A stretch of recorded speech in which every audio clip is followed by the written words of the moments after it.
together.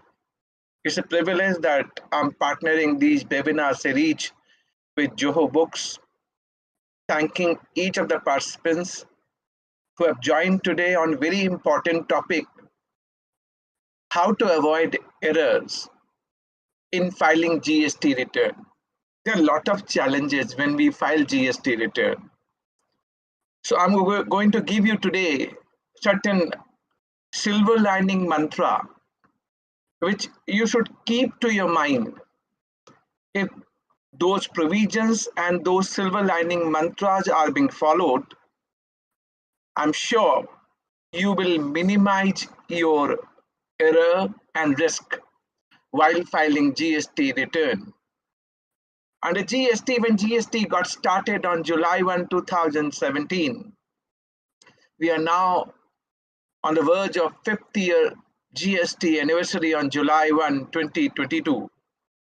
When we started GST, initially it was envisaged that there would be GSTR 1 to be filed by the supplier. And let's assume today in all discussion, I, Bimal Jain, would be supplier to all of you. And you all are my recipient. So supplier going to file GSTR 1 by 10th of next month. It was envisaged. And that is going to be auto-populated in your GSTR 2A or 2B recipient, 2A or 2B. So when you're finalizing and filing GSTR 2 by 15th of next month, you can either add, modify, and delete. Add means any transaction which your supplier has missed and not furnished in GSTR 1, you can add that transaction. You can even modify the transaction in case any mistake in furnishing the particulars by your supplier, or you may delete the transaction if it is not pertaining to you. And then recipient going to file GSTR 2 by 15th of next month. And once you do add, modify, and delete, that is going to be auto-populated in GSTR 1A for the supplier either to accept or reject. So supplier has to accept or reject, and then he will file GSTR 3. This was initially envisaged. But we all know that the very first month, July 2017, government could not implement GSTR 2 and 3. So this automated GST return system, which was envisaged, never got implemented. So I can make one comment today that since this automated GST return system was never implemented, for that reason there are a lot of problems today. Problem could be there are errors in filing GST return. There are a lot of dispute pertaining to ITC matching and mismatching. There are a lot of problem which we are forcing the supplier is not filing GSTR 1 or filing GSTR 1 but furnishing wrong particulars, the wrong GST number, B2B supply captured as a B2C, intra-state supply captured as a intra-state or vice versa. He's only filing 1 but not paying the taxes through 3B, or paying the taxes through 3B but not filing GSTR 1. Lot of problem we have seen last 5 years. And where we are heading for, at the end of today's session, I'm going to tell you what government has now planning. And government is now on the verge of moving two-way communication, from two-way communication to one-way communication. And they are going to have sequential filing of GST return. What are the advantages? I will let you know at the end of my today's session. But before that, today we have to learn certain tricks, certain guru mantra, certain silver lining, how to avoid errors while filing GST return. So you must be having a piece of paper and pen with all of you, and you'd be ready to enjoy today's session of 50 minutes power pack presentation, extempore presentation. And I'm going to ask you a lot of queries also. So I really want each one of you who is participating and has joined this webinar, they must answer. Whether the answer is right or wrong, do not worry about. When we are doing a learning part, we must try out giving the answer. That is very important, and that is the first step to learn something. So what I will request you, participate, fully participate. This chat box must be full when I'm posting any query. Whatever answer coming to your mind, you're free to answer. And let me take the privilege and advantage to give you the right and correct answer. Let's start with. So in GST return, what we are doing as on date, we are filing GSTR1 supplier, and that is getting auto-populated in GSTR2A or 2B. But this 2A came into the picture only from beginning of 2019. It was not there before. Government was supposed to introduce GSTR2A from July 17, but they did not implement. This 2A came sometime beginning of 2019, and we have seen a lot of challenges, fake invoice, fake credit, whether supplier has paid the taxes or not. If wrong particulars furnished by the supplier, what is the way forward in the hands of recipient buyers to correct it? Lot of problem and challenges. Then from 1st January 2022. So I'm going to discuss one important aspect today as well. Lot of scrutiny notices department is sending today that if credit availed in GSTR 3B is not matching with GSTR 2A, so they are sending the notices to the taxpayer. They wanted taxpayer must reverse the credit along with interest and penalty. So I'm going to discuss today what is the relevance of GSTR 2A when we look at the provision. Yes, I do agree. From 1st January 2022, relevance of GSTR 2B is important. My credit must be auto-populated in GSTR 2B. But still, I'm going to discuss today what happened. Credit coming in GSTR 2B, but still you can't take credit. And I will also discuss it is not coming in GSTR 2B, but still you can take credit. So let's pause and today enjoy this part of it. And what we are filing as a monthly return GSTR 3B in lieu of GSTR 3B, in lieu of GSTR 3. So 3B we are filing in lieu of GSTR 3. That's what as on date, and we know the judgment of Honorable Gujarat High Court, then overruled by Honorable Supreme Court in the case of AAP and Company, and they have said GSTR 3B is a return under Section 39. Lot of implication on time limit to avail credit. And we were having a lot of dispute that GSTR 3B is not a return under Section 39. So this is the position as on date. So what is we are doing GSTR 1 by supplier, 2A and 2B getting auto-populated for the recipient. Recipient has to avail credit, and credit must be matched with GSTR 2B with effect from 1st January 2022, and then GSTR 3B. In that given situation, we have to really capture what kind of errors can happen and how we can correct those errors while filing GST return. So when you look at GSTR 1, which is to be a statement of outward supply by the supplier, and GSTR 3B, the consolidated monthly return under Section 39, wherein we make the payment of tax either through e-credit ledger or through e-cash ledger. I do not know how many of you are well versed with the content in GSTR 1 and GSTR 3B. Let me take 2 minutes and tell you table wise what all particulars we normally pick up while filing GSTR1 and GSTR3B. Let's start with GSTR1. So I'm doing my part here.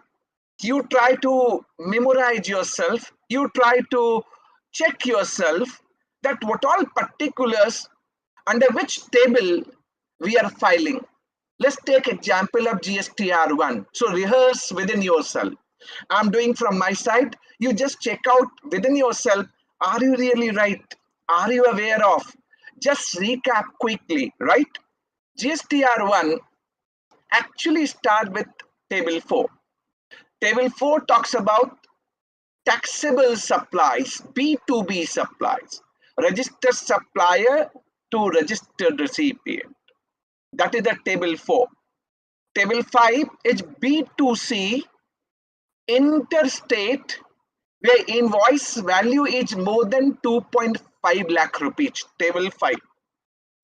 Table 6 is your export of goods and services, 6A.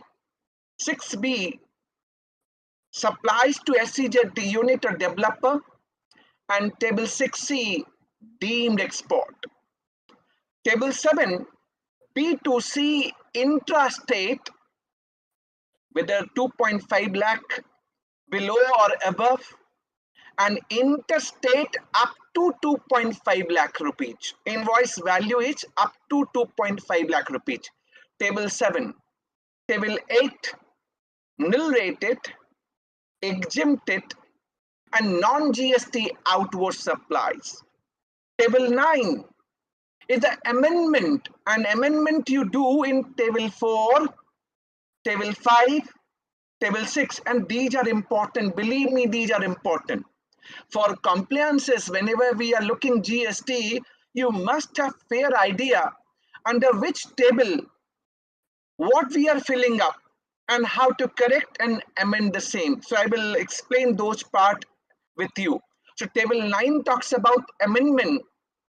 Amendment pertaining to table 4, 5, and 6. When you are amending the transaction of table 4, 5, 6, and new debit note, credit note, and amendment thereof. Table 10, amendment pertaining to table 7, B2C, intrastate, and where invoice value is up to 2.5 lakh for interstate. Table 11, advance, received and adjusted, invoice raised. Table 12, HSN or SSE, code for goods or services. We'll discuss everything, don't worry. Table 13, the documents which you have prepared for the relevant tax period. This is what GSTR1. Now let's rehearse the GSTR3B and recap quickly. Rehearse means you're rehearsing within yourself. So just go along with me so that you get your everything memorized and recap and recapitulate. GSTR3B actually start from table 3. Table 3.1a, which is outward supply. So it is talking about taxable outward supply, either B2B or B2C, intra or inter. Table 3.1a. And why these tables are important, you know that sometime when your figure furnished in GSTR1 does not match it with GSTR3B, you may be getting a lot of scrutiny notices, right? Lot of scrutiny notices. Export which is being declared under table 6 is not matching with table 3.1b, then you get your export gets stopped and you're not getting your exports refund from the department because it is not matching. So a lot of disputes. So you have to make sure that today you capture the data in a way required to be for filling up your GSTR1 and 3B. So table 3.1b talks about your zero rated. Zero rated can be export of goods and services or supply to SEZ unit or developer with payment or without payment of tax. Let me ask one question. Let me check. If you are exporting without payment of taxes, do you require to furnish the data in table 3.1b of GSTR3B? You're not paying any taxes. It's without payment of taxes under LUT and bond. So your answer should be either yes or no. I just want to cross check that are you all synced with me? So there's one guy says no in between. Maximum answer yes, and yes we have to mention the value, but there is no corresponding taxes. So that is how we have to learn today. Very good. Maximum yes. So we are synced. Now then table 3.1c, which is nil rated and exempted outward supply. Table 3.1d is very, very important. Your inward supply subject to RCM. And we get a lot of queries in the market. What happens if I'm liable for RCM liability? If I'm procuring from the registered supplier, but RCM applicable, recipient to discharge GST liability. Or I'm procuring from unregistered supplier, but subject to RCM. So table 3.1d, you are declaring your RCM liability. Question is, can we take credit in the same month for which payment is to be made on 20th of next month? So if I'm talking about June month, RCM is liable to be paid for the June month. Let's say GSTR 3B. So question I'm posting, and you can always answer in a chat box, is RCM liability pertaining to June month, which you will pay by 20th July by filing GSTR 3B. Can you get credit in the same month? That's what, so you can write down same month or next month. That's what coming out. It is same month you will get credit. For June month, you can take credit. Only thing for RCM liability, you must declare first liability in table 3.1d and take credit in table 4a of GSTR 3b, subject to payment of tax, which is going on due date of 20th July, same month. RCM to be paid in cash. That is known to all of you. So table 3.1d. Table 3.1e refer to your non-GST outward supply. So this is pertaining to outward supply. And one question we normally get in the market, sir, what happened if I have wrongly furnished? And question to all of you. So it's answer by yourself. If I have furnished my outward supply in a particular month, let's say I made mistake. I have mentioned some value which was not correct. As against 10,000, it was mentioned as a 10 lakh. It was not your liability. And you're not supposed to pay tax on 10 lakh rupees. That may be one situation. Another situation could be, yes, I have mentioned the correct value, let's say 10,000, but subsequent month credit note raises for 10 lakh rupees. So when I'm filling up the data in subsequent month, it is coming negative in my outward supply. And this negative balance is not being taken by GSTR 3B. What to be done? Am I right? This question is there, prevalent in the market. Am I right in saying so? Negative balance it does not take. And this is the practical problem. GST and GST common portal does not allow picking up negative balance. It is problem with the GSTN. Law is saying that in subsequent month, you can always adjust with your credit note irrespective of any value. It can be negative also, but GST common portal is not permitting us, and that's the practical problem continuing. And trade repeatedly asking GST common portal, please do something as per law. Then what we are finding, there is GST law, there is one common portal, and they are having their own law, and there is no synchronization. And that's the reason, lot of practical challenges for all of us together. So outward supply. Table 4A, ITC available. Input tax credit available. So first, table 4A1, import of goods. Table 4A2, import of services. Table 4A3, your all other RCM credit. Table 4A4, ISD credit, input service distributor credit. And table 4A5, your others credit. So credit need to be bifurcated. That is what GSTR 3B talks about. Table 4B talks about your reversal, if any reversal is there.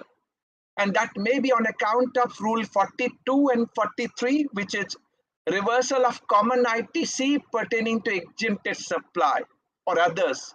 Then the net available ITC, Table 4C, and Table 4D talk about your other ineligible credit, and this ineligible credit can come under Section 17, subsection 5, block credit and other ineligible credit. This is what the broader, framework of GSTR 1 and 3B. I only rehearsed all relevant table and try to understand. I am sure a lot of you are tax professional joining today, apart from client. Why we should know these particulars, why we should know these tables for filing GSTR 1 and 3B? First answer, if I know that what all particulars I need to fill up, I can prepare my accounting software.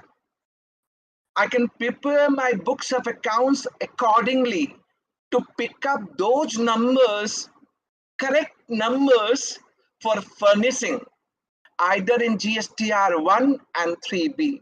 So if somebody will ask you why I need to get these, B2C separately, B2B separately, export with payment, without payment separately, because we need to fill up the data. And once you're picking up the data, it is going to help you. So there are two pillar, and in two pillar, just allow me. In two pillar, one is the outward supply and one is your ITC. Let's start with the outward supply. I'm going to discuss a lot of things today because I'm finding errors are happening. Sometimes it is intentional, sometimes we do not know about it, sometimes it is an interpretation issue. How to avoid such errors while filing GST return, and what is the Guru Mantra? You must capture those Guru Mantra today.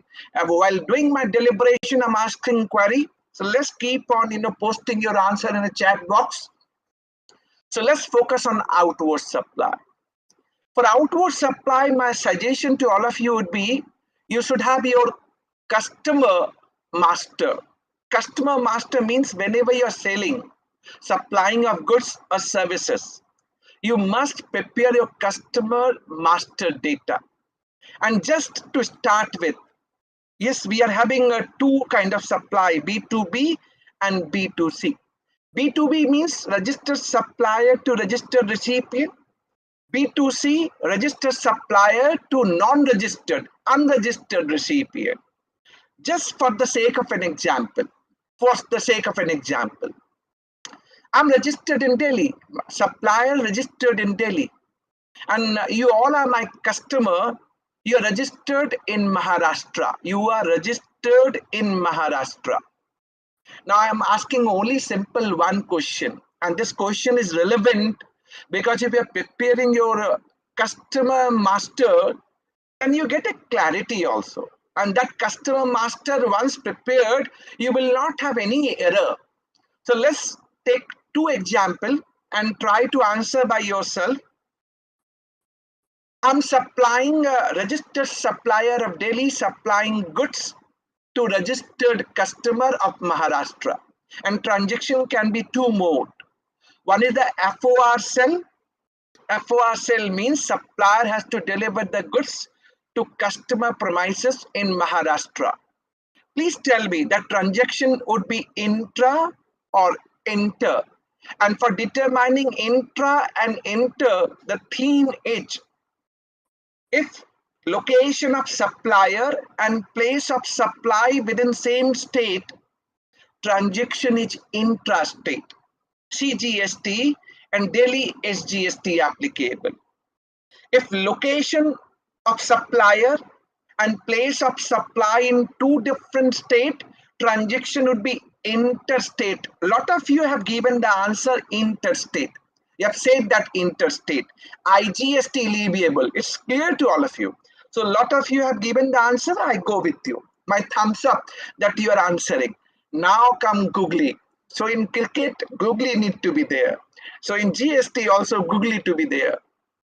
What happened? Transaction is a X works. X works means you as a customer registered in Maharashtra will come to Delhi at my factory, supplier's factory.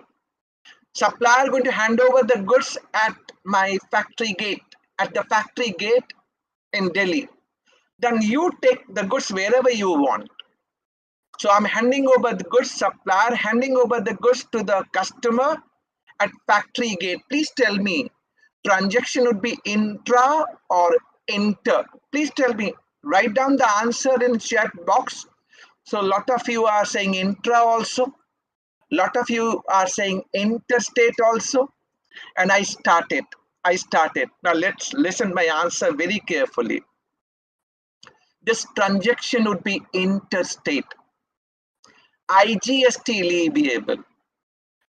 If you are treating this transaction as an intra-state and charging CGST and Delhi SGST, first I'm asking one query.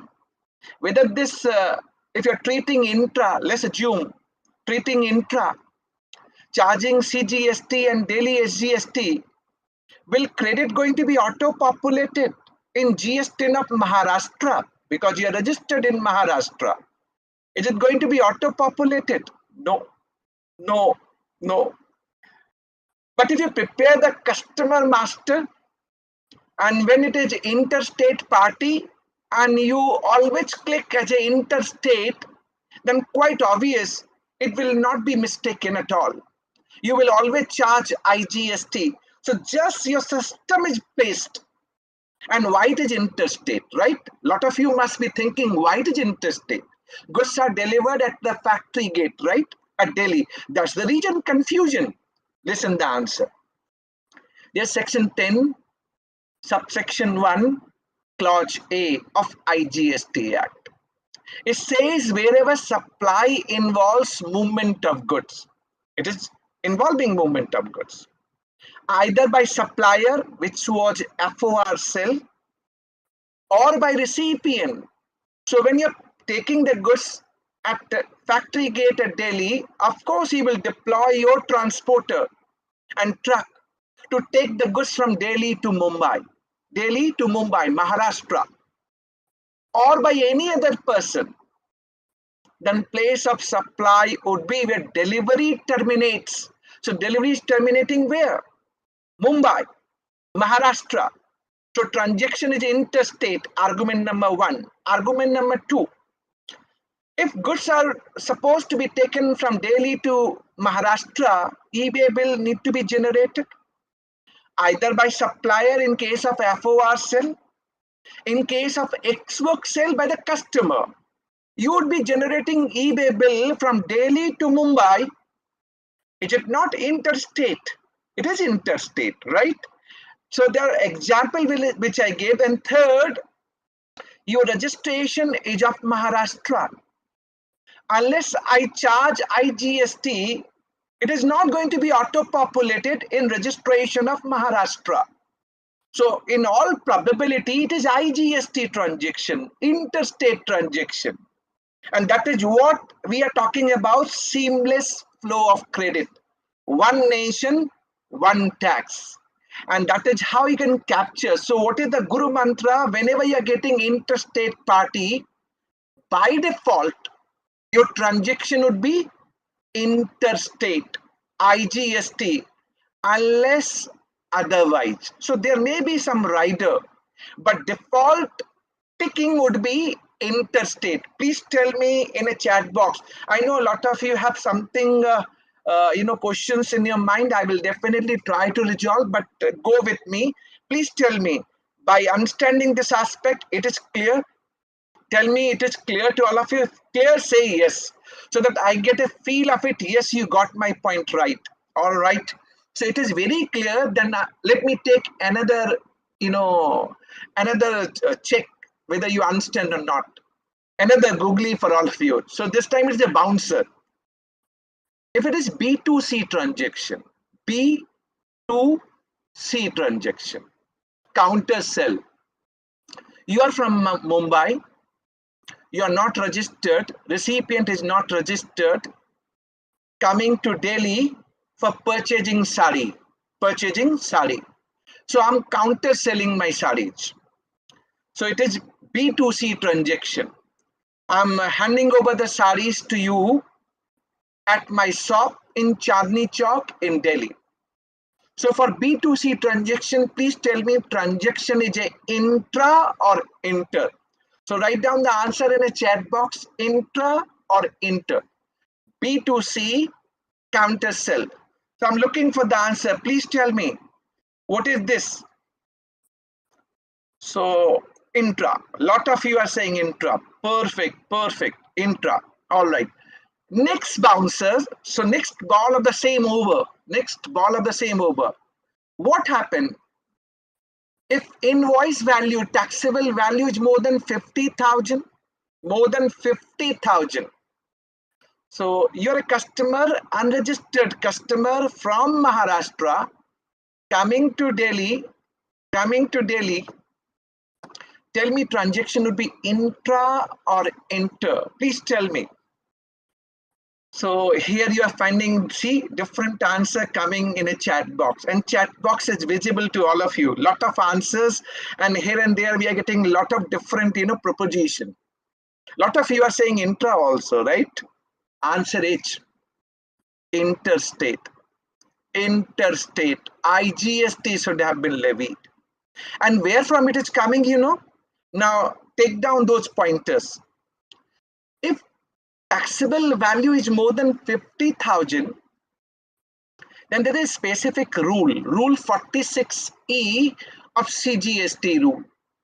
And this rule says, Bimal, whenever there is B2C supply and taxable value is more than 50,000, it is clearly saying as a supplier, I need to capture name and address of the recipient. An address for delivery including state name and code on the tax invoice raised by the supplier. So it's a responsibility on supplier to capture name and address of the buyer of Maharashtra, along with address for delivery and state name Maharashtra and state code on the invoice raised by supplier to the unregistered recipient. How many of you know about it? GST is a destination-based consumption tax, right? It will accrue to a state of where ultimately goods and services are being consumed. So this GST Council and GST law is being framed in such a way, and they have said, Bimal, if it is less than 50,000, we will not object anything. You charge intra, we are not going to object you. Charge CGST and daily SGST, no problem. But more than 50,000, they have made the rule. Rule is applicable today unless you mention the name of Maharashtra in that invoice. How the SGST portion will accrue to the state of Maharashtra? Goods are going to be consumed in Maharashtra. SGST must go to Maharashtra because GST is a destination-based consumption tax. But if you are wrongly treating as an intra, then you are charging CGST and Delhi SGST, and credit is going to Arvind Kejriwal ji of Delhi state, which must go to Mr. Uddhav Thackeray ji of Maharashtra. I do not know as on date, Mr. Uddhav Thackeray ji. So Maharashtra. So this is the one concept. GST is a destination-based consumption tax. First part. Second part. If taxable value is more than 50,000, eBay will need to be generated, even though B2C supply. eBay will supposed to be generated by the supplier, and he will say Delhi to Maharashtra, Delhi to Mumbai. How can it be intra-state? How can? It can't be. It can't be. So these are the practical things. Of course, I understand credit is not required by the buyer, by the recipient, because he's unregistered. But GST is a destination-based consumption tax. It must accrue to the state where ultimately goods and services are consumed, right? So that's what it should be, interstate IGST, but a lot of us are charging intrastate CGST and Delhi SGST. First of all, you tell me in a chat box the concept as per the law, which I have said. Have you understood it? Say yes and no in a chat box. Yes and no in a chat box. First, you say yes and no in a chat box so that I get a confidence. Yes, you are getting it. So I want yes from each one of you. So I request that you must try to answer. All right. Thank you very much. Lot of yes. Thank you very much. So taking this clue a way forward, if so, there is someone is saying that if multiple invoice less than 50,000, then of course no problem. Multiple invoice less than 50,000. I'm talking about per invoice value is more than 50,000. All right, you got my answer. Now let's try to resolve anything. The another connecting point here. If you wrongly treat any intra-state as a interstate, in this practical example, I posted a query and I asked you, please tell me transaction is a intra or inter. Lot of you have said intrastate, but I given my explanation and answer it should be interstate. So what happened? What worst can happen? Tell me in the chat box. What is going to be worst in this case? What is going to be negative in this case? What will be going against you? Sir, listen very carefully. There are so many good, learned tax professional sitting today and they're answering in a chat box. Department going to ask you to pay IGST. You have paid CGST, SGST, right? But still they will ask you to pay IGST. So what happened if you have paid CGST and SGST? Go for refund. That's what the provision under section 77 read with 77 of CGST Act, read with section 19 of IGST Act. So maybe inter-transaction is treated as an intra or vice versa, like that. So wrongly paid taxes, you should go for refund, and rightly taxes to be paid, they will demand that you should deposit. So there are two questions. Again, two connecting questions. Let's say after 3 years, you have done some transaction, let's say today, and after 3 years, there is audit. Department comes to know, and they say, Bimal ji, you have charged intra C and S. It should be interstate. After 3 years, you pay IGST, but the interest is also required to be paid. With correct IGST, say yes and no in a chat box, yes and no in a chat box, with the interest leviable. Interest is not leviable. Fortunate part.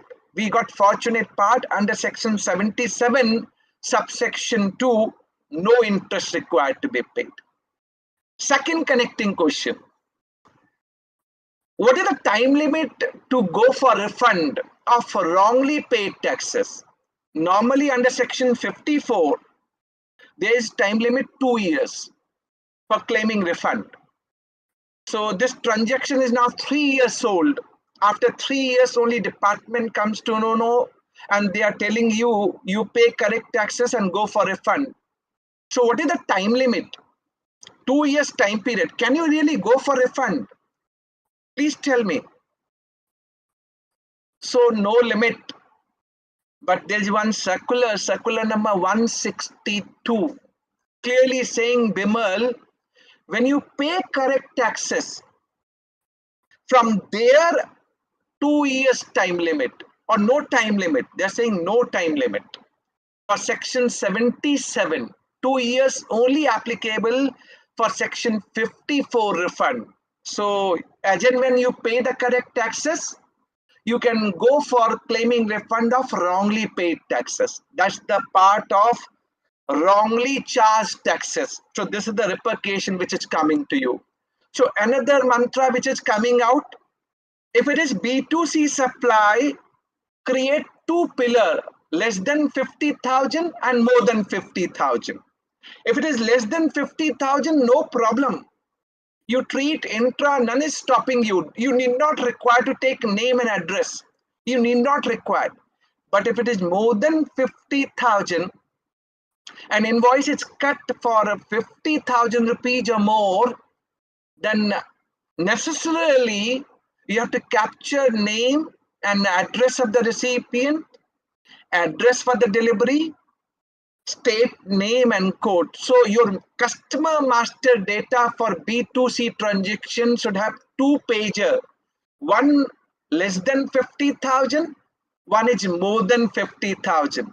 Please tell me, is it clear to all of you? And that is how these are the things you have to prepare the system, and the system will help you to avoid errors in filing GST return. GST return. Now, when I'm doing this transaction, let me also clear one more practical problem which we see in normal practice. Sometime B2B transaction, B2B, I raise B2B invoice from Delhi to Maharashtra.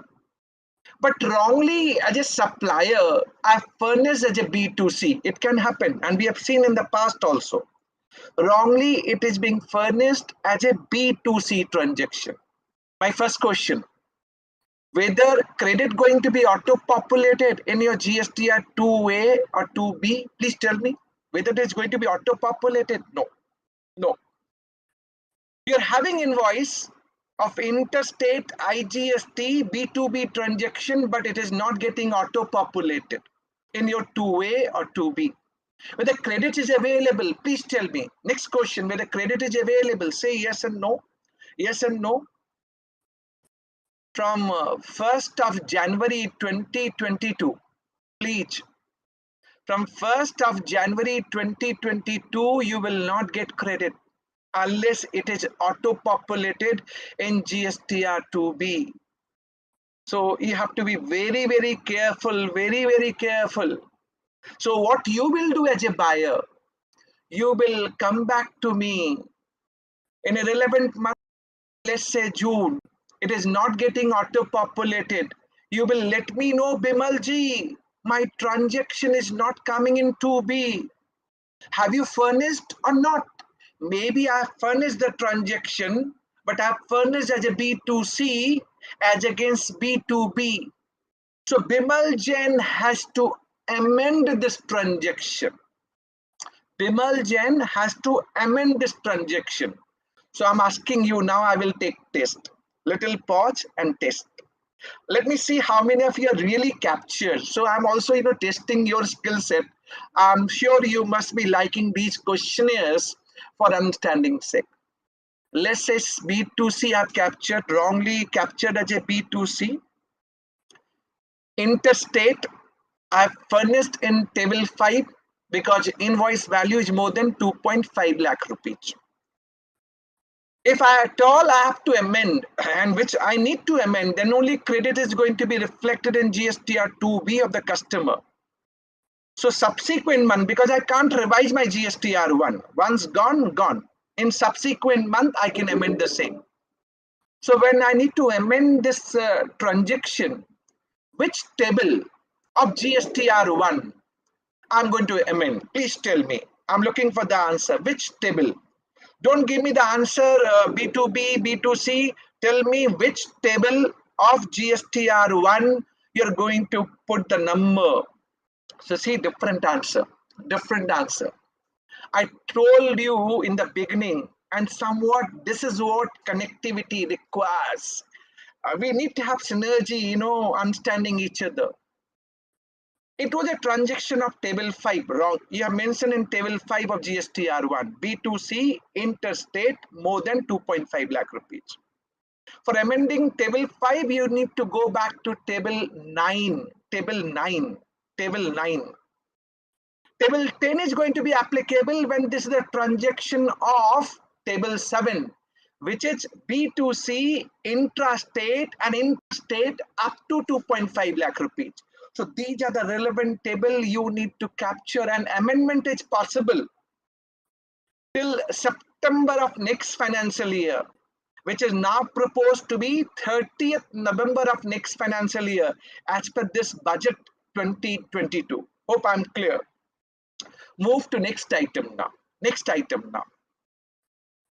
Now this transaction which I discussed, B2B and B2C, that may be applicable, that wrongly, and let me finish this part as well. Supplier has wrongly picked up GST number of some other party as against you. I was supposed to pick your GST number, but as against your GST number, I picked up GST number of some other party. Is it going to be auto-populated in your 2B or 2A? Please tell me, is it going to be auto-populated? No. No. So need to be amended. And for amendment, I told you, table 9 for amendment of table 4, 5 and 6.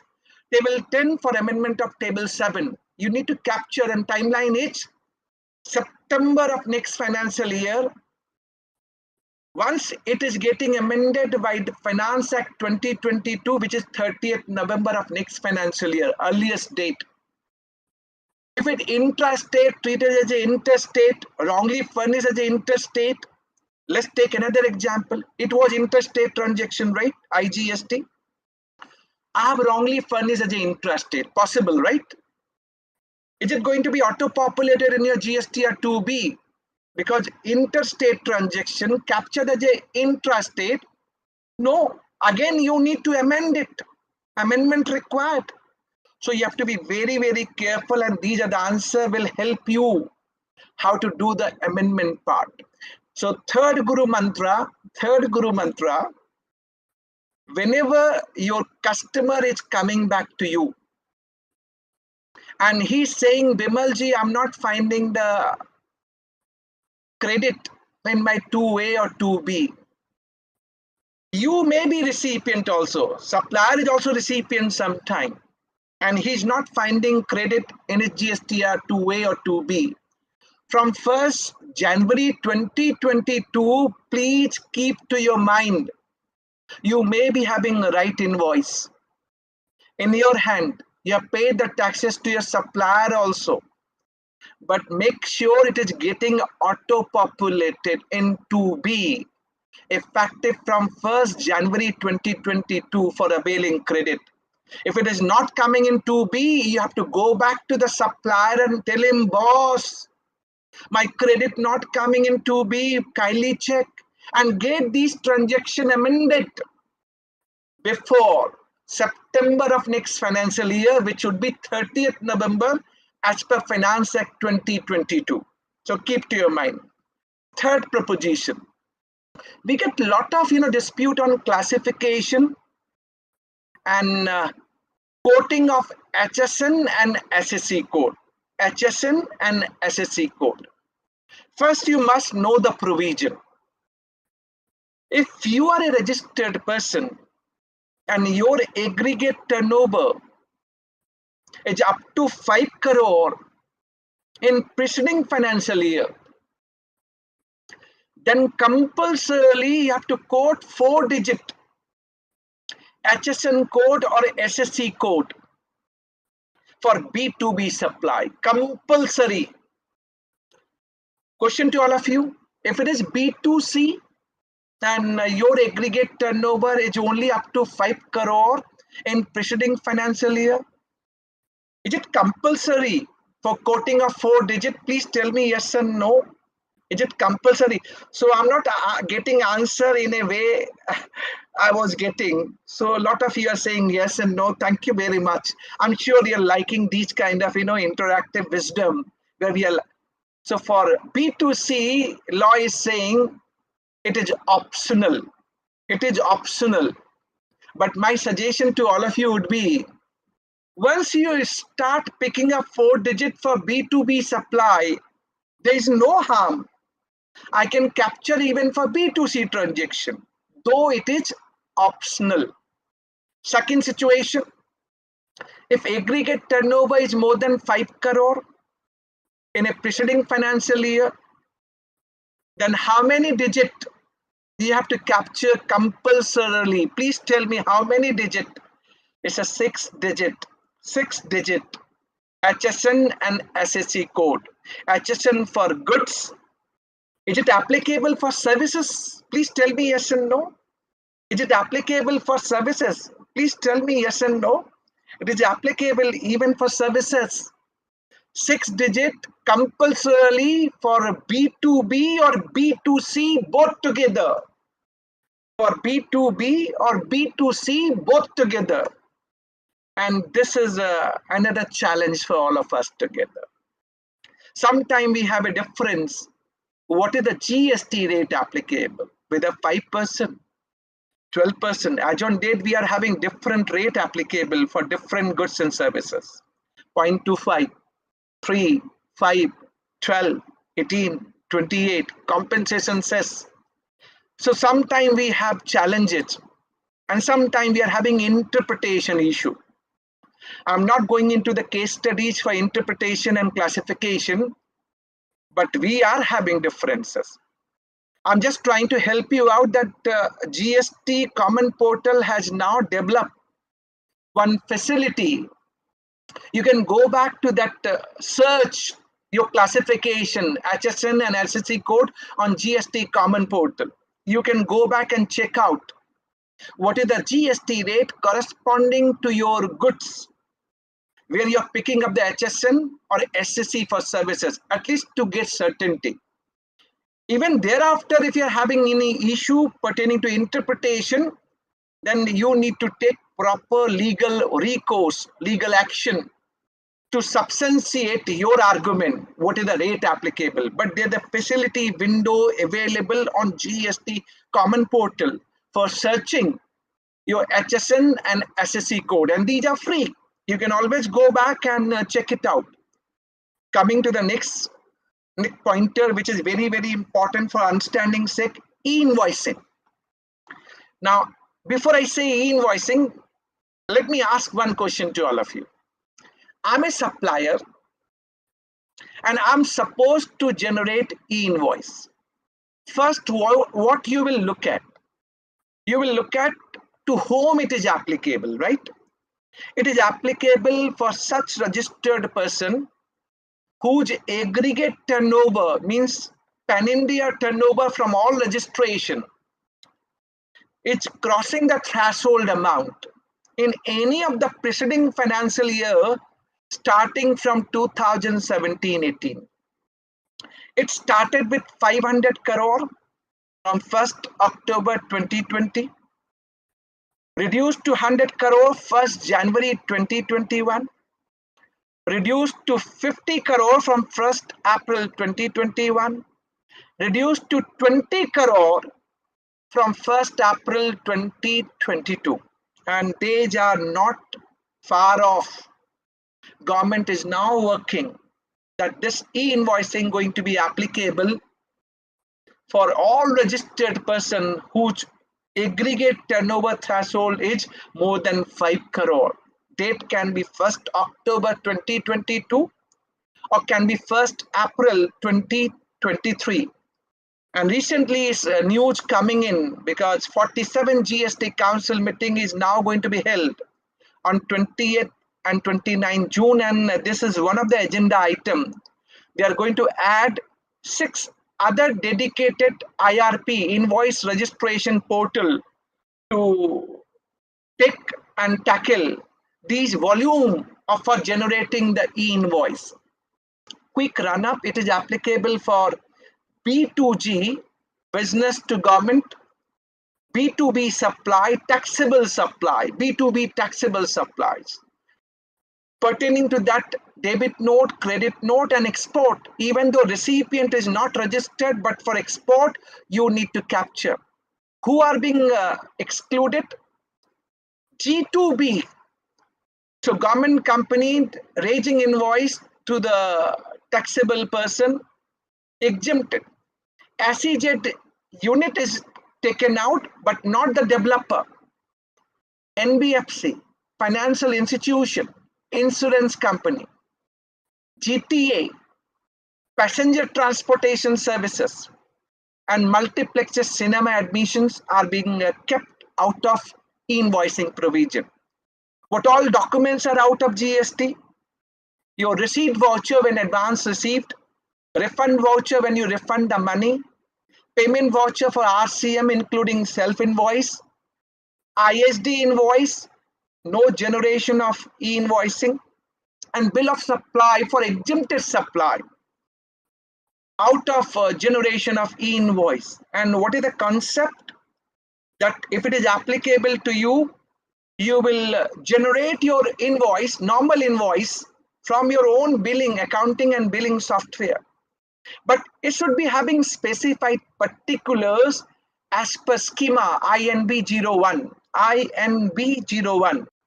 and that is converted into JSON file and then transmitted to dedicated invoice registration portal like www.invoice1.gst.gov.in, and this IRP then deduplication check, does the deduplication check, verify the details, and once verified and checked, it assign a dedicated unique IRN number, invoice registration number, with QR code and digitally sign, and then give it back to the supplier who had generated the invoice. Alongside, simultaneously, these data is being pushed by IRP to your GST common portal for the auto population of details in your GSTR1. Again, it pushed the data to eBay bill portal for generation of eBay bill. So part A data of eBay bill is normally being filled up while generating IRN. Only part B, like truck number, transporter name, etc., need to be filled up in part B. So if it is filled up at the time of registration, generation of IRN, you can generate eBay bill automatically. Even though the data getting auto-populated in GSTR1, but you need to cross-check and verify. To that extent, still, the system integration is having some challenges. It is getting auto-populated from IRP to GST common portal, coming in my GSTR1, but cross-checking and verification still lies with the supplier to cross-check and verify. To that extent, they are still, not strengthened. But that is how the e-invoicing. But my question to all of you, two questions. First question, if I have to generate e-invoice and I have not generated e-invoice, as a buyer, as a recipient, can you take credit on normal tax invoice raised by me, but I have not generated e-invoice? Tell me answer in a chat box. Yes and no. Give me the answer in a chat box. Can you avail credit? You can't avail credit unless e-invoice is generated. So for buyer also it is important, when he's procuring from a supplier, he must ensure that his supplier is under provision of for generating e-invoice. Where from you can check who all are the person supposed to generate e-invoice? Just GST number, you can go to that invoice registration portal and check by putting the GST number and check whether this particular person is supposed to generate e-invoice. And even for yourself, you can check, am I supposed to generate e-invoice? So you have to be very, very careful. Another question for e-invoicing, which I'm asking you, and it is a very tactful question. I need to generate e-invoice for my today's transaction as per section 31. On my Twitter, I do not know how many of you are on my Twitter or LinkedIn or Facebook or YouTube. I'm running a lot of poll nowadays and asking those queries. I'm tagging Joho Books also in those polls. I asked one query and query watch, when I need to raise invoice, let's say invoice as per section 31 need to be raised before and at the time of removal of goods when I'm talking about goods. But if I could not generate e-invoice, what is the way forward? I've got lagging late. I've only raised tax invoice, not generated e-invoice, and 15 days gone or 30 days gone. can I still generate IRN even for the past period? Please tell me. Is it possible? Say yes and no. Is it possible? Say yes and no. So I'm getting a lot of answer. Very good. So a lot of you are answering also. Very good. Very good. And answer to all of you. Answer to all of you. As on date, there is no rider. You can go to this IRP portal. It is picking up. So some Rohit Goyal is saying time limit is only 3 days. I do not know, but I'm telling you, to my knowledge, e-invoice portal was not having any bar. Even for, of course, provision wise, Ankita Khetan. Ankita is saying, sir, it is before at the time of removal of goods. I'm telling you, listen very carefully. Of course, section 31 need to be followed for raising even e-invoice, but they have not put the rider. They have not put any constraint on invoice registration portal. You can go back and even for the past period, you can generate such invoice IRN number, and it is important for your buyers to take credit. So they have given this relaxation on the portal. Kindly have a check. Portal is allowing. So somebody has said to me, Mr. MVVS Rangarao, he's saying portal is allowing. So portal is allowing, giving only relaxation, but time-wise, it should be as per section 31. So Suryam is saying, is it not as per the law? See, law is saying section 31, Suryam. So, okay, let me proceed. Portal is allowing. I did it. Raman Goel says, so get it done. That's what I'm telling you. But penalty leviable. Yes, penalty. It is not 100% penalty. As per me, it is 125 penalty, general penalty going to be levied. So I discussed the e-invoice. Now, because time is the pause, let me go back to GST credit, important one. Allow me 10-15 minutes more, because 1 hour session, we have exceeded the time. Maybe GST ITC, input tax credit. See, for availing ITC, we need to satisfy 4 conditions, right?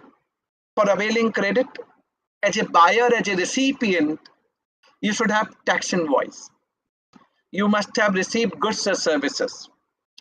Your supplier must have paid taxes. That's the provision. That is the disputed one, but that is how the provision talks about. And as a recipient, as a buyer, you are regularly filing GST return. These are the provision, right?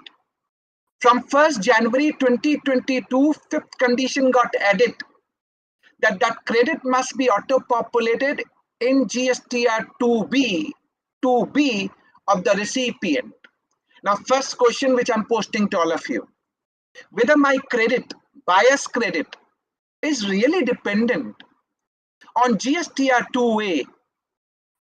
As I know, 2B is now effective only from 1st January 2022. So question to all of you, whether credit avail in GSTR 3B for the prior period, prior to 1st January 2022, and we are getting a lot of scrutiny notices.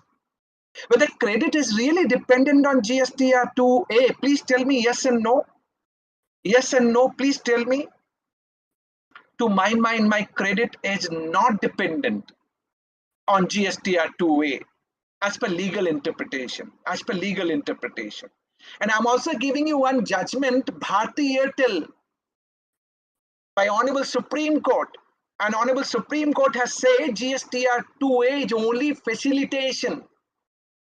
GST is a self-assessment tax. You should avail the credit if you are satisfying the condition of section 16, subsection 2. 2A is only facilitation. Rest assured, these many notices which is being issued will go for a toss. But from 1st January 2022, you need to cross-check whether credit is getting auto-populated in GSTR 2B or not. So let me take 2 more examples. One example, credit coming in the 2B. Let's assume credit coming in GSTR 2B, but credit is not available. Can you give me one example? Can you write one example in a chat box that credit is auto-populated in 2B, but still credit you can't take? So tell me, a lot of things are coming in a chat box. The prominent example could be Vinod Sharma has written in the chat box. Let's say it's a transaction of June. I'm raising invoice today on 24 June being supplier. I'm capturing my GSTR1 of June. That is getting auto-populated for the buyer recipient for the June month GSTR2B, but you're receiving goods on 5th July. So when you're receiving goods on 5th July, even though it is auto-populated in 2B, but still credit is not available for the month of June. Credit is going to be available only in July when you're receiving goods, because that is one of condition under section 16 subsection 2. You need to satisfy all 5 conditions. Another example could be it is not coming in 2B, but can you avail credit? Please tell me. It is not coming in 2B. Please tell me. Can you avail credit? Please tell me. Yes, we can avail credit. We can avail credit. Like reverse charge, RCM liability, which is not coming in 2B. But still I can take credit in the same month, import of goods, import of services. So I've given you both the examples. So even though we are having GSTR2B, but GSTR2B, you have to cross-check, verify, and prepare your data accordingly. So this is all Guru Mantra, all Guru Mantra. Now let me take forward time limit to avail credit. Time limit to avail credit. I know section 16 subsection 4 of CGST Act. Earliest of due date, due date of furnishing 3B of September in next financial year pertaining to any financial year, which is normally 20th October.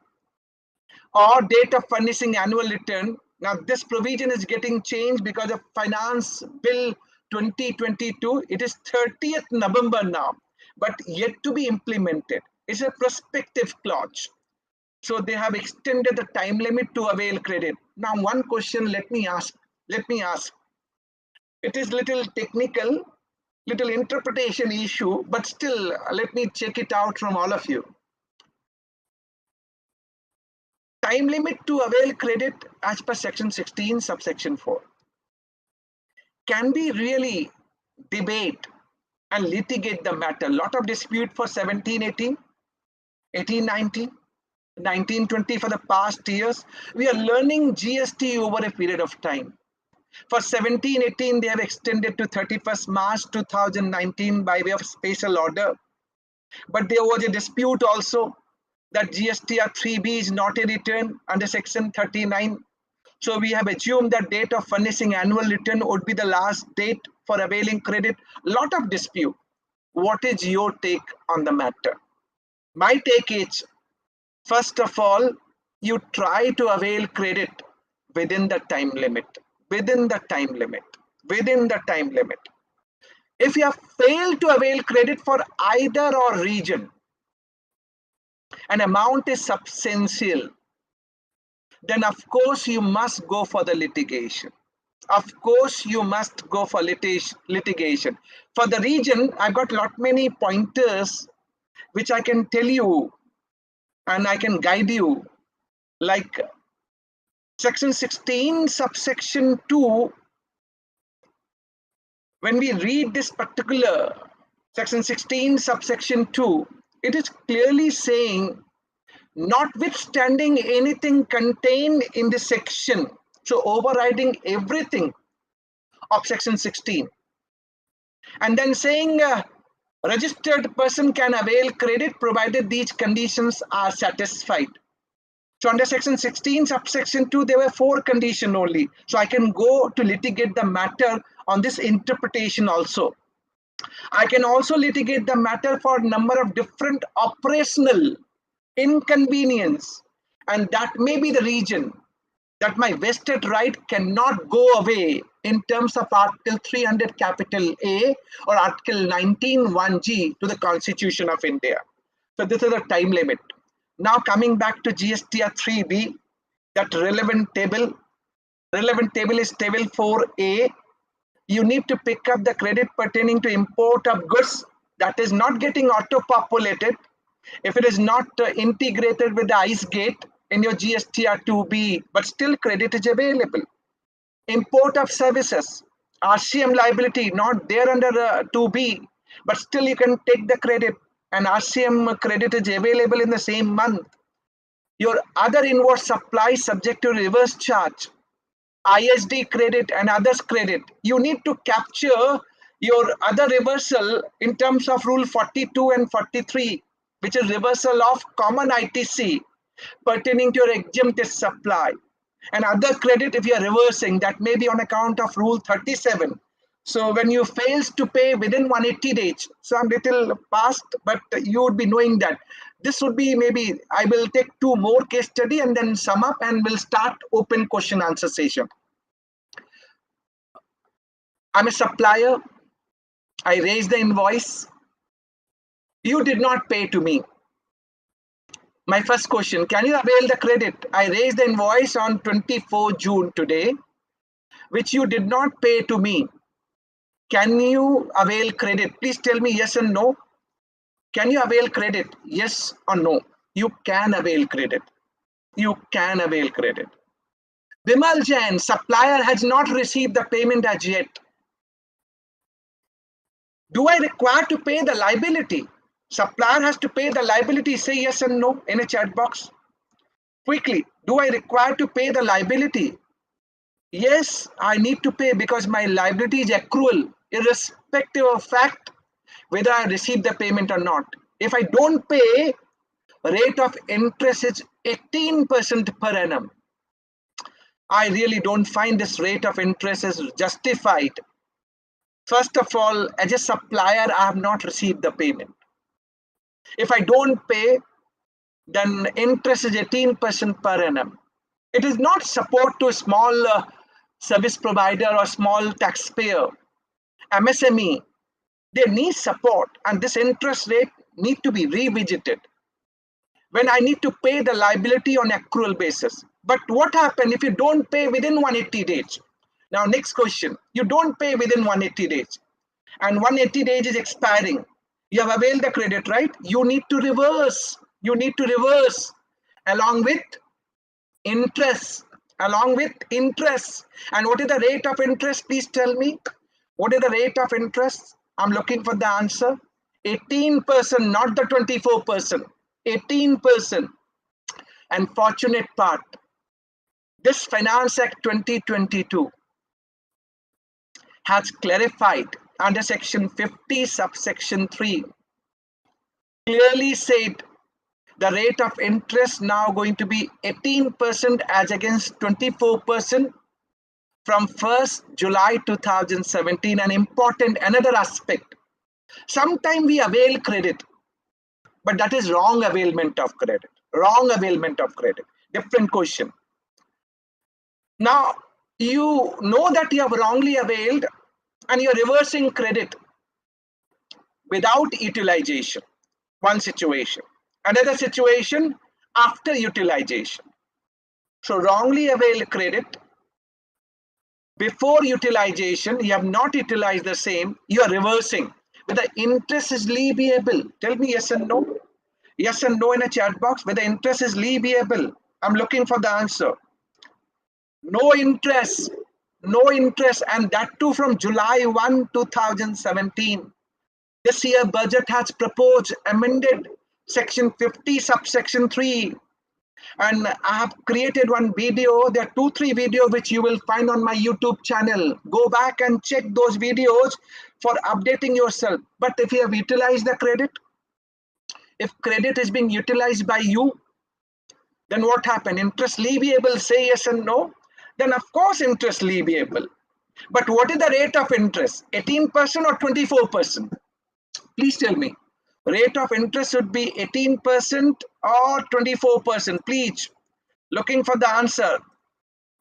As per me, 18%. As per me, 18%. It's not a case of ITC mismatching. 18% leviable. So time over the pots. I thought of giving flavor to all of you, mixing up everything into one capsule. How to avoid errors while filing GST return. Before I sum up today. So CA Paras Agrawal is saying, wonderful, sir. Before I sum up today, this capsule was like rapid fire capsule with a lot of queries, lot of things I've delivered with all of you, and I'm thankful to each one of you. Everyone was so active throughout, and they have given me the answer of all the questions which is being posted during my deliberation. First, of course, I will start my open house session, but before I sum up, let me ask one question to all of you. Maja aaya? Are you satisfied with this power pack? Because you have taken out your time, right? Important time. And I have tried my best to give you the power pack presentation. How to avoid errors while filing GST return. I know that something we can't, make everything 100% foolproof, but still we can give a try to make certain things in a better way. And we can improvise. Certain things we can create. Certain example I took from outward supply. Certain example I took from GST ITC.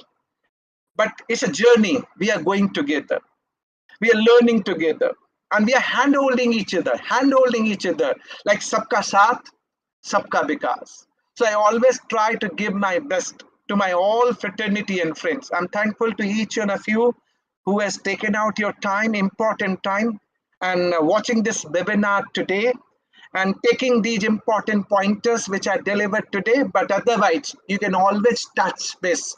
And in today's webinar, Joho Books is going to announce to you 5 lucky winners for getting my free GST latest book, the commentary, GST Law and Commentary of 4 volumes. So 5 lucky winner would be announced who would be getting this book free, sponsored by Joho. So thanking once again to all of you, each one of you. Stay tuned. You can touch base on my social media for regular update on GST. It can be Twitter, it can be Facebook, it can be LinkedIn, it can be YouTube. Thank you very much. Now handing over to Hasini to take it forward. Thank you so much, Bimalji. I don't think I have to say anything about the webinar. There are so many messages coming across about how they enjoyed every part of your lecture today.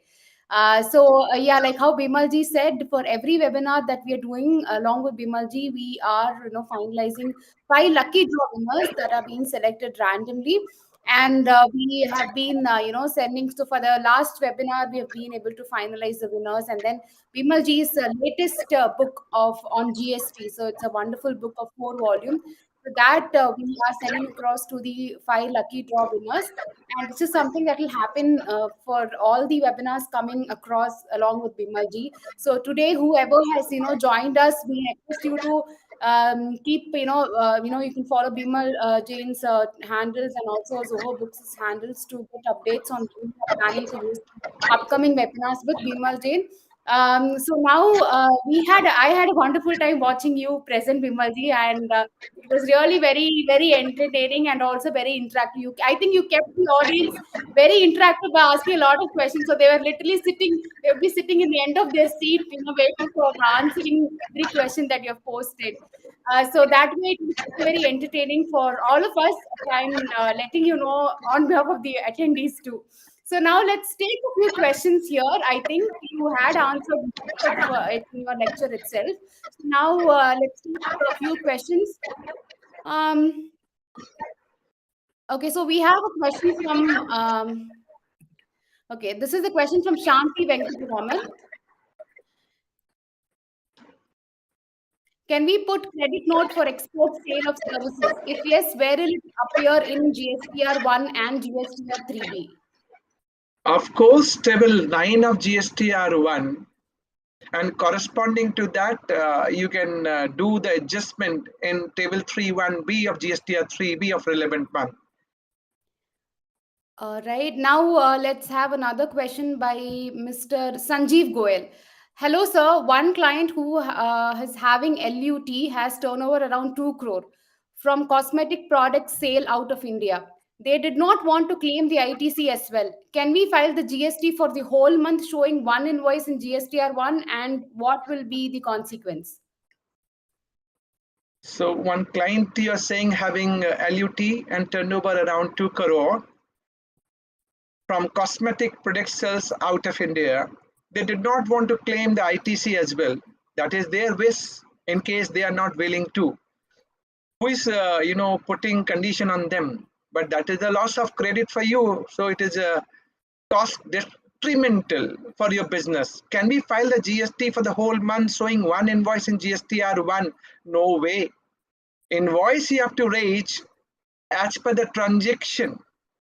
So whatever transaction you are entering into, so there are 10 transactions assume in a particular month, then 10 invoice need to be raised irrespective of fact you do not want to avail credit. And consequences, of course, penalty if you don't generate the invoice. That is going to be applicable. Ashwini. Okay. So let's take one more question. This is from Ankita. Ankita Khetan. So she's where should outward supplies attracting RCM be shown in GSTR 3B by a GTA? GST is payable by the recipient of service. So Ankita, this question again and again, popping up in the minds of everyone.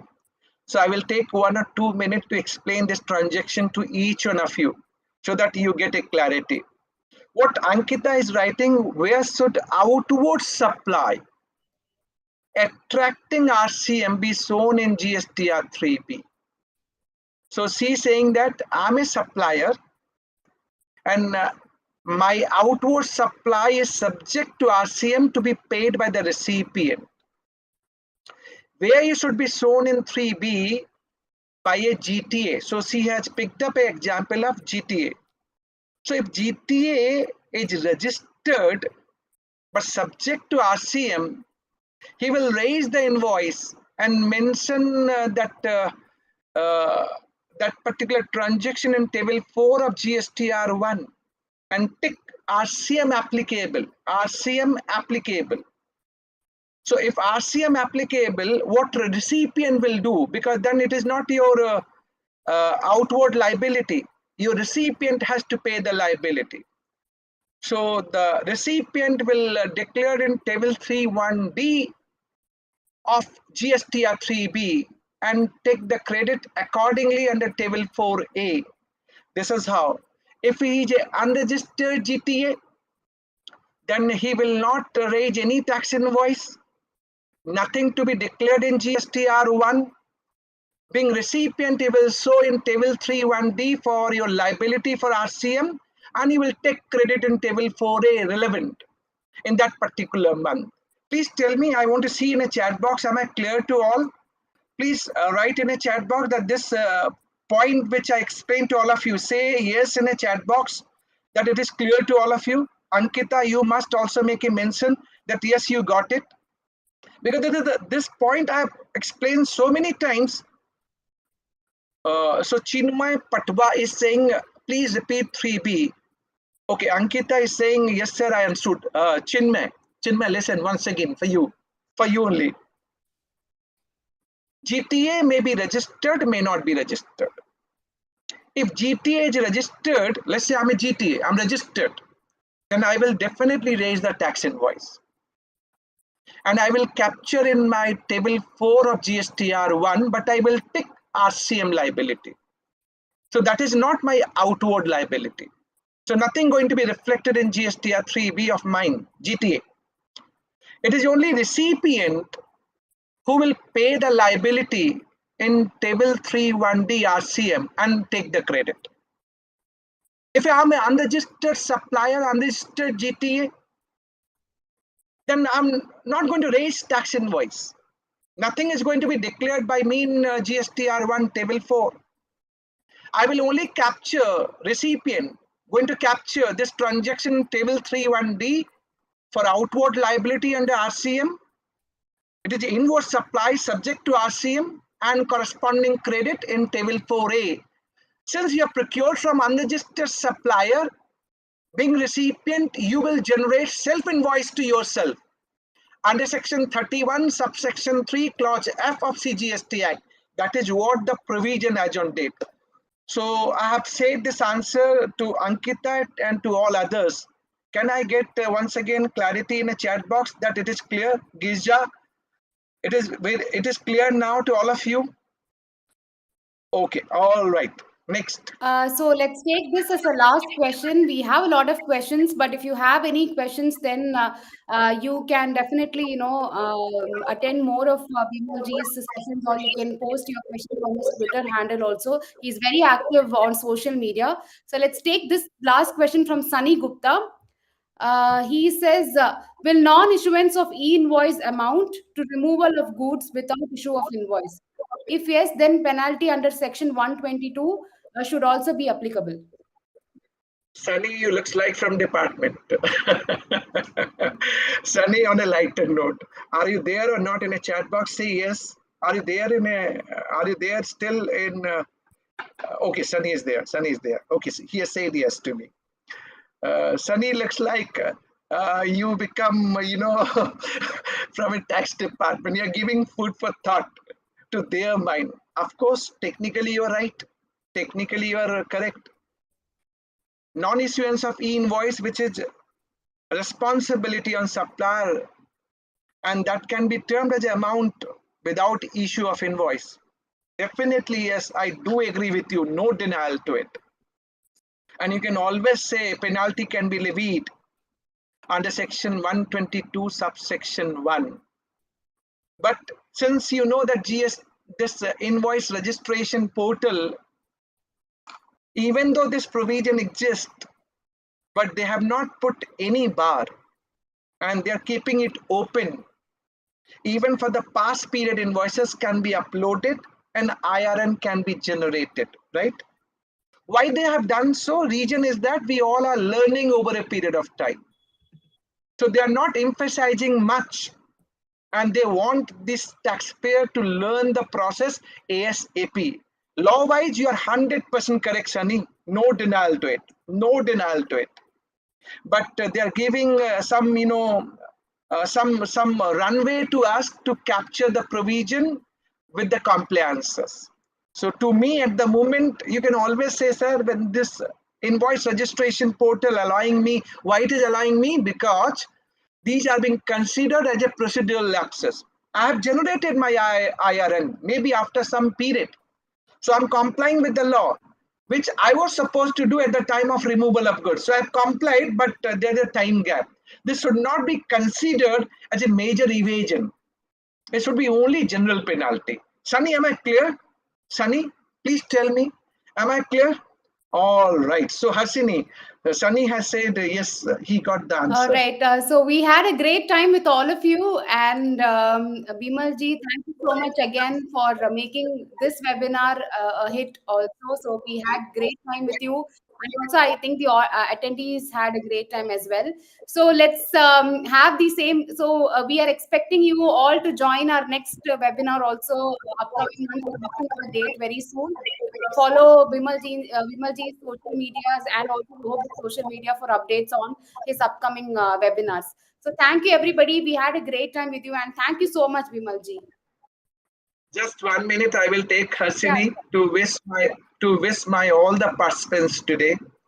This webinar series, which is being run by Joho Books, is one of the unique and special initiative for handholding to the trade members and tax professional both together. And we are picking up the topic which is more of connected with the mass audience. We are picking up such topics which is going to help all of us together. We are trying to make GST as a good and simple text. Lot of if and buts, lot of divergent answers of a particular query. Otherwise, these queries which are being posted today, we are finding answer in either way. So none is correct in GST as on date. But who is correct in GST as on date? Who is trying to keep himself updated and really grasping the provision. So important part, remain tuned with all of us together. We are taking this initiative with you. And I always say, sabka saath, Sabka Vikas. So we are trying to help each other. So stay tuned. We are running this webinar series every month. We are doing a 1-1 program.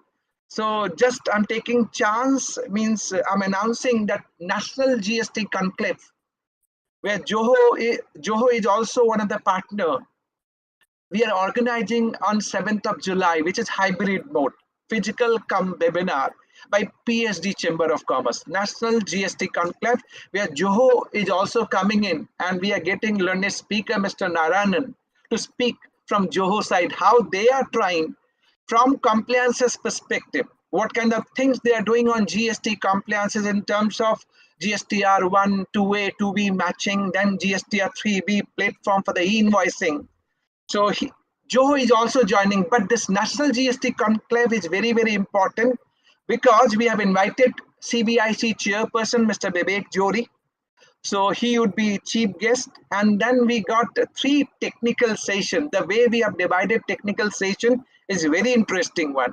The first technical session would be chaired by none other than Principal Commissioner, GST Policy Wing, Mr. Sanjay Mangalji. And there would be 3 speakers, and we will give them a topic of constitutional and the litigated issues. So there'll be open debate, then the remarks by this chairperson, Mr. Sanjay Mangalji, for the first technical session. Second technical session, again continue with the GST technicalities and the problem which we are facing in GST input tax credit. Same way and model we are going to follow, that there would be different speaker and chaired by one of the government officials. So we have invited Commissioner from Delhi region, Mr. Anupam Prakash, to chair the session. And there will be 3 speakers. So they would be interacting on those points, and then we will have answer coming from Commissioner, GST Delhi. And third session is on GST and Common Portal. GST and Common Portal, where we have invited Mr. Manish Sinha, CEO. So we are awaiting his confirmation, hopeful that he will join in. So he would be chairing that session, and there would be speaker, including Joho. So on GST Common Portal and compliances, where we are, how things are moving, what are the things happening, and the answer from GST and Common Portal, like CEO Mr. Manish Kumar Sinha, that how things are, they are trying their best, what are the improvisation they are doing. Of course, we both are trying to see improvement, and improvement is happening when we have seen GST got introduced on July 1, 2017. So we all are trying to take this journey forward. I've taken this opportunity to let you know, I really want, kindly join that National GST Conclave. Physical, we have got limited capacity, but it is hybrid mode, virtual also you can join. And with this, we can have a lot of interaction together. So you can listen to other speakers as well. Thanks for your love and affection to me. I'm so obliged because I see a lot of comments when you send in your chat box, sending so much of positivity. It really motivates me to do better and better. Thanking each one of you. Thank you very much. Thank you, everybody. Thank you, Bimal Ji. Bye. Thank you. Thank you. Bye-bye.